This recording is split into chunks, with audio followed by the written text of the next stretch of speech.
Welcome to this video on multiplying and dividing signed numbers. So when you look at this table, it might sort of look overwhelming to begin with, but all that I'm trying to do in this table is to show you the different symbols that can represent either multiplying or dividing. So if you think about math, most people have an intuitive sense of numbers and how they work.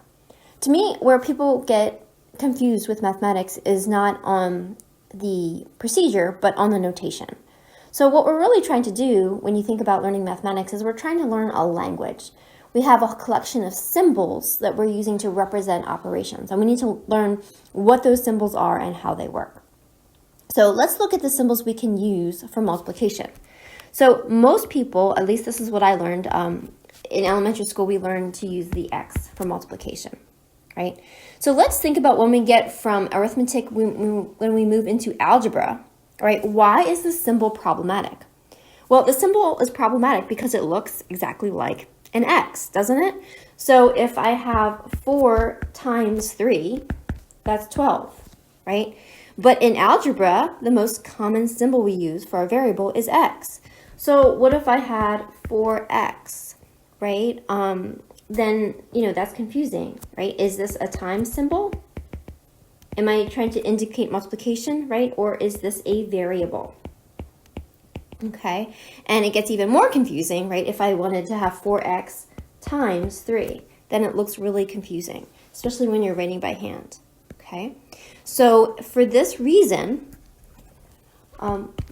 in this course, we're going to stop using this symbol. We're going to move away from using the x to represent multiplication. So the next symbol that you may have seen before, you may not have, is a dot.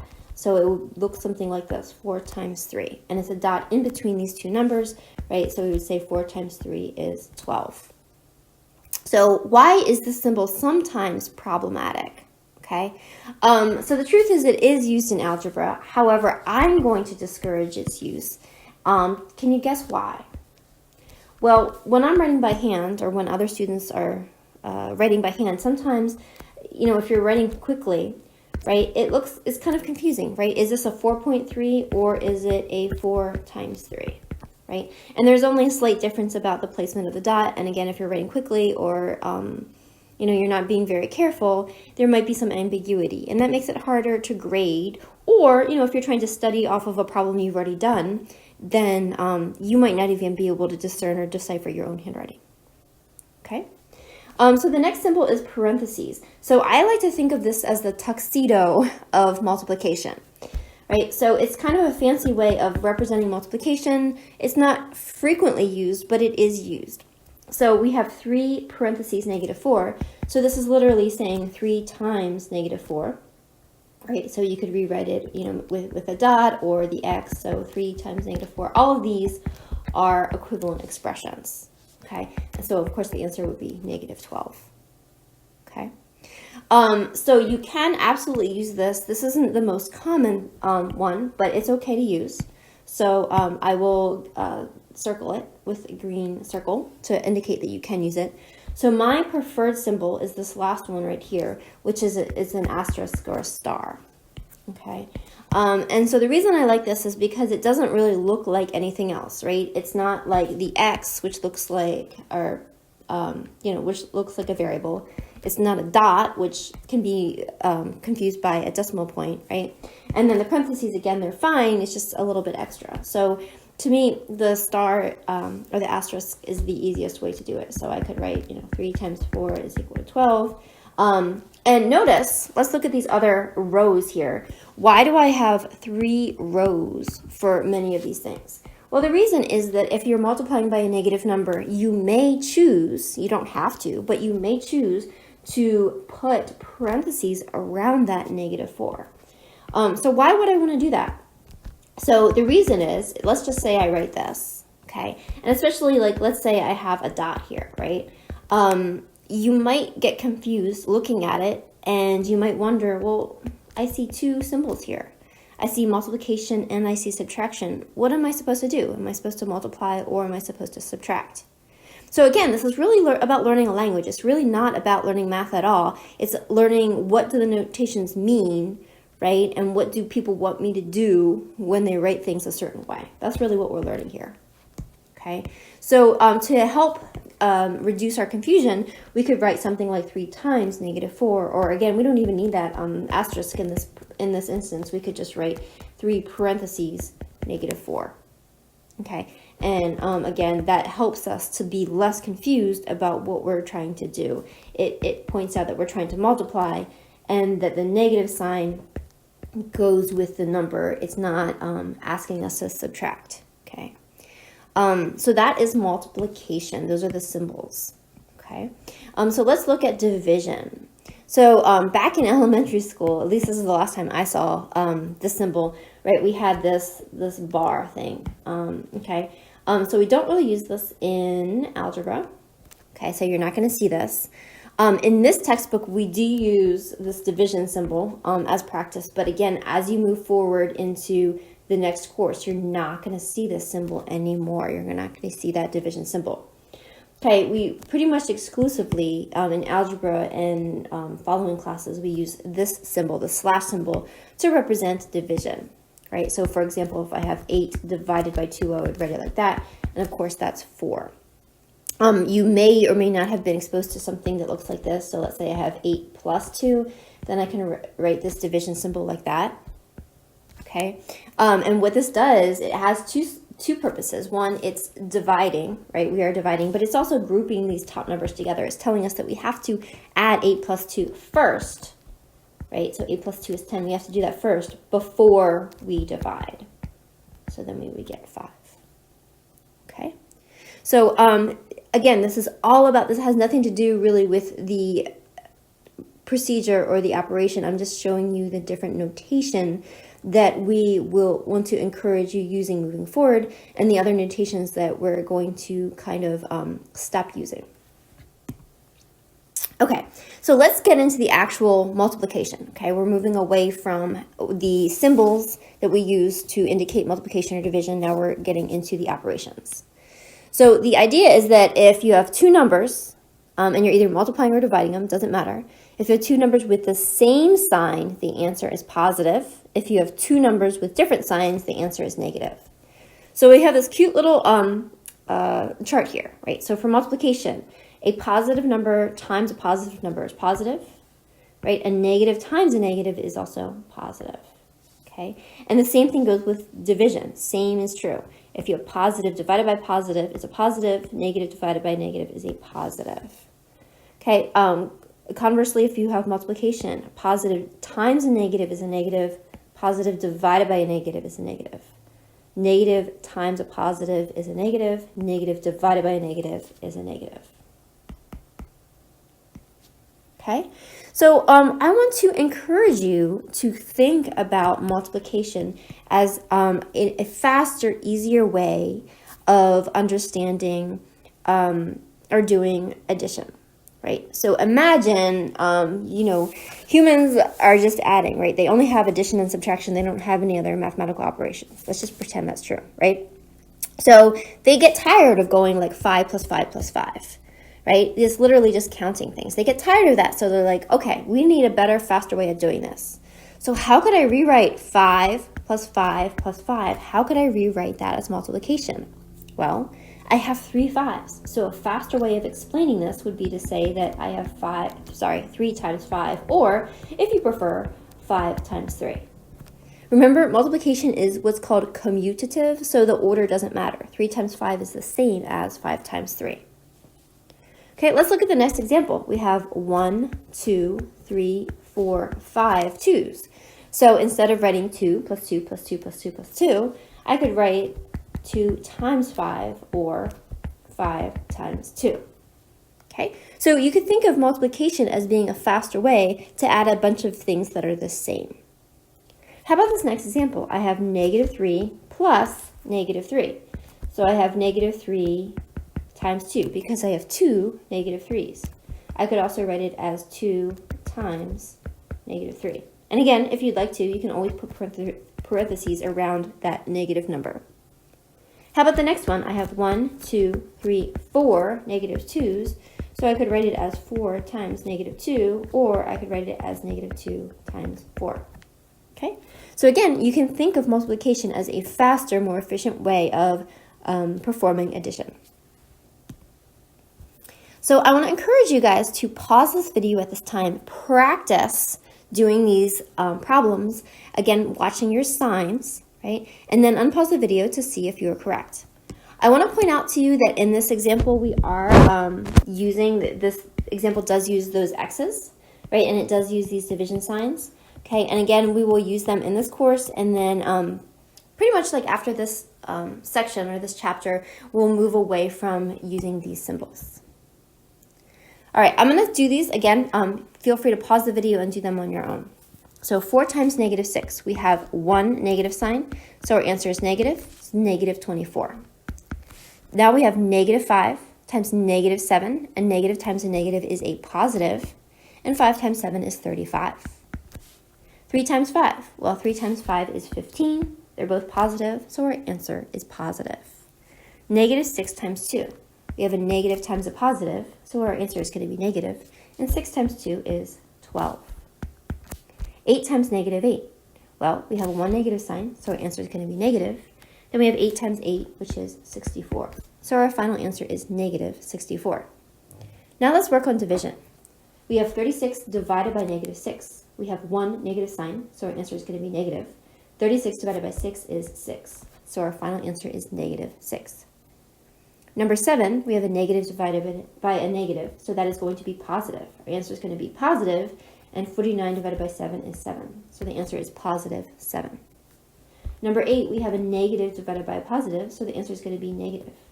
18 divided by 3 is 6, so the answer is negative 6. Number 9, we have a positive divided by a positive, so the answer also will be positive. And 32 divided by 4 is 8. Therefore, the answer is positive 8. Number 10, we have a negative divided by a negative, which is going to give us a positive number.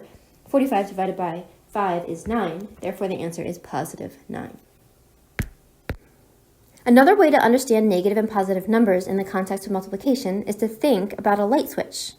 A light switch, assuming it's not a dimmer switch, has two states. It's either on or off. Numbers are the same. They have two states. They're either negative or positive.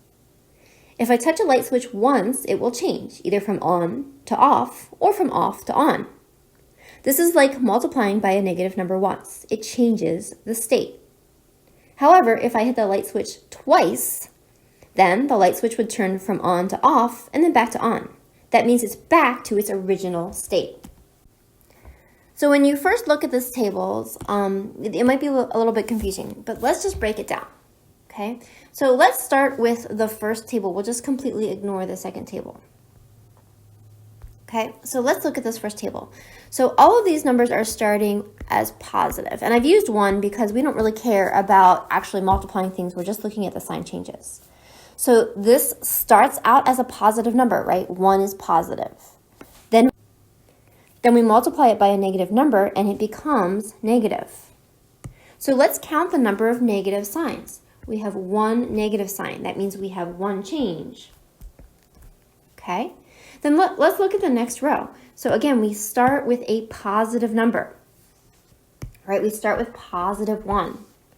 All right, so think about your light switch. We're going to turn it off, and then we're going to turn it back on again. Remember, you only have two states. You have negative numbers and positive numbers. That's all you have. So we start positive, we change it once to negative, then we change it once back to positive. So both my starting and ending state are positive. So when I multiply by a negative sign twice, I'm back to where I started, and I end up with a positive number. Let's look at the next row. Again, we always start in this table with a positive number, so we're starting as a positive. Okay, so we change it to negative, back to positive, then to negative. So since we changed it 3 times, our end state is negative. Again, we changed it 3 times, and we multiplied by a negative number 3 times. So you can keep going through this, right? Each time, each row, I'm just adding one more negative sign. So again, you start positive, negative, positive, negative, positive, and back to where I started. Start positive, negative, positive, negative, positive, negative, and negative. Here I start positive, negative, positive, negative, positive, negative, positive, and back to where I started. Okay, so that's really how negative signs work. You can think of it as, you know, some annoying friend trying to, you know, just switch the light on and off again over and over, right, just to annoy you. Okay, so we're just changing states. There are only two states. There's negative and positive, right? If you change it once, if you hit that light switch once, it's going to be in a different state, right? If it was on, right, and I hit it, it's going to turn off. If it was off and I hit that light switch, it's going to turn on. Okay, and again, if I do it a second time, it's going to be back where I started, and so on and so forth. So this next one is almost identical, right? So now we're starting with a negative number. Okay, so that's the only difference with this table and the other table. So if I start with a negative number and then I multiply by negative, right, then I have a positive. Okay, there's one change, right, and there's two negative signs. Okay, same thing here, right? I start with a negative, okay, I'm back to positive, then I'm back to negative. Okay, start with a negative, positive, negative, positive. Okay, another way that you might have seen or heard this explained is that pairs of negative signs will cancel each other out. So if I look at this row right here, right, let's look at pairs of negative signs. We have 1, 2, 3 pairs, right? So again, those cancel each other out. So we know that we have a positive number. So this is just a different way to look at it. Okay, if we look at the last row here, right, we have 1, 2, 3 pairs of negative numbers, right? So those cancel out. And then we have one extra negative that doesn't have a partner. So that's how we know that the final answer is also going to be negative. Okay, so again, I know it can be confusing. Just remember, there is only two states, positive or negative, just like a light switch, on or off. Those are your only two options. Okay. So in general, what is our rule? Can we extrapolate and find a rule based on those silly tables? Well, we can. So if we multiply by a negative number an odd number of times, okay, this changes the state. In other words, if I started out positive, it's going to become negative. And if I start out negative, it's going to become positive. Okay, if I multiply by the negative number an even number of times, again, this is like where you have pairs of negative numbers, right? It doesn't change the state. In other words, the positive number is going to stay positive or the negative number is going to stay negative. So the last thing I want to say is that all of these statements also apply to division. So in general, dividing by a negative number an odd number of times changes the state. In general, dividing by a negative number an even number of times does not change the state. So you could also recreate this table with division instead of multiplication. So now we need to talk about multiplying and dividing by 0, which is a special case. 0 is a very special number. It has properties that do not extend to other values or numbers. So remember, anytime we multiply by 0, then we get 0. So remember, if you say, like, for example, if I have 5 times 0, right? That's saying I have 0 5s. So how many 5s do I have? I have 0. I have nothing. Okay. And then division involving 0, this is a little bit more confusing. So if I have 0 divided by any number, it's 0. Okay. So in other words, if there's 0 in the numerator, we're fine. However, when we try to divide by 0, either using this notation here or the fraction notation, we can't do that. So take a minute, pause this video, and either on your phone or your calculator, type in, let's just say, type in 2 divided by 0. Type that into your calculator and see what your calculator or your phone says. So it probably says something like error. Okay, so error is calculator speak for undefined.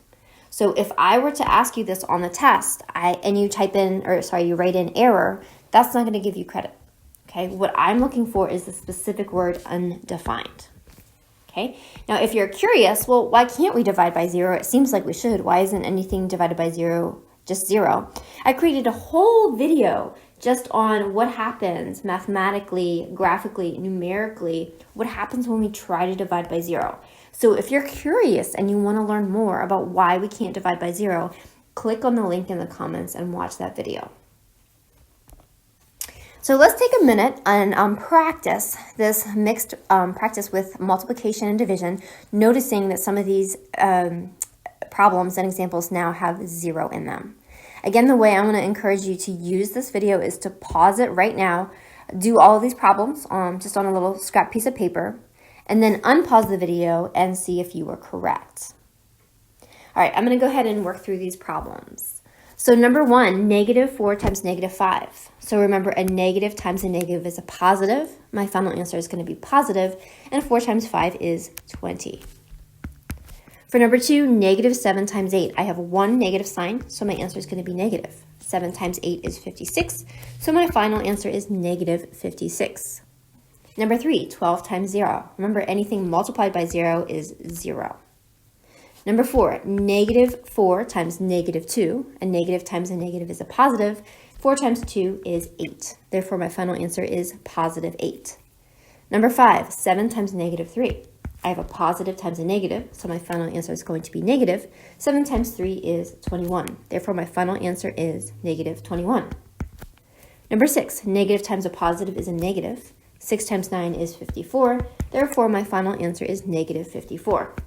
Number 7, 0 times 5. Anything times 0 is 0, so my final answer is 0.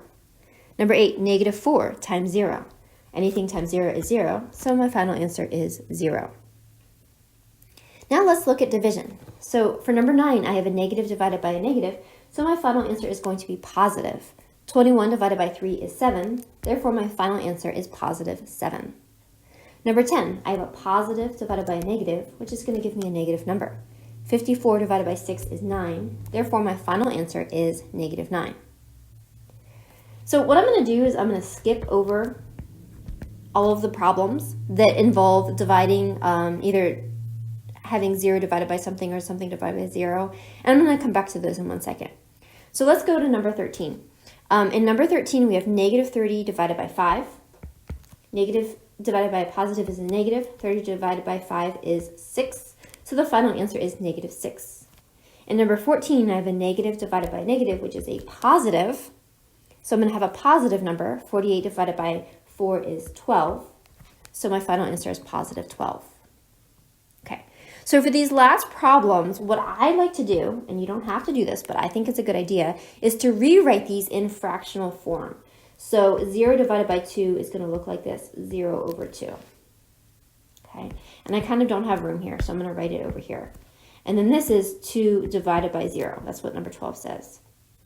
Okay, number 15, 6 divided by 0. So I have 0 on the bottom. Okay, and then 16 is 0 divided by negative 9.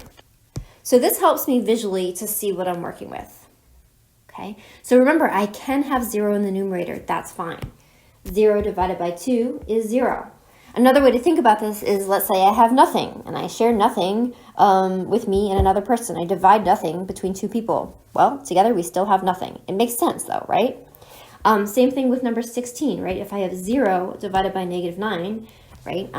I take 0 and I spread it out among negative 9 things. Again, we still have 0. This is still 0. Okay? The problem comes when we try to put 0 in the denominator. So these two values, right? If I have 2 divided by 0 or 6 divided by 0.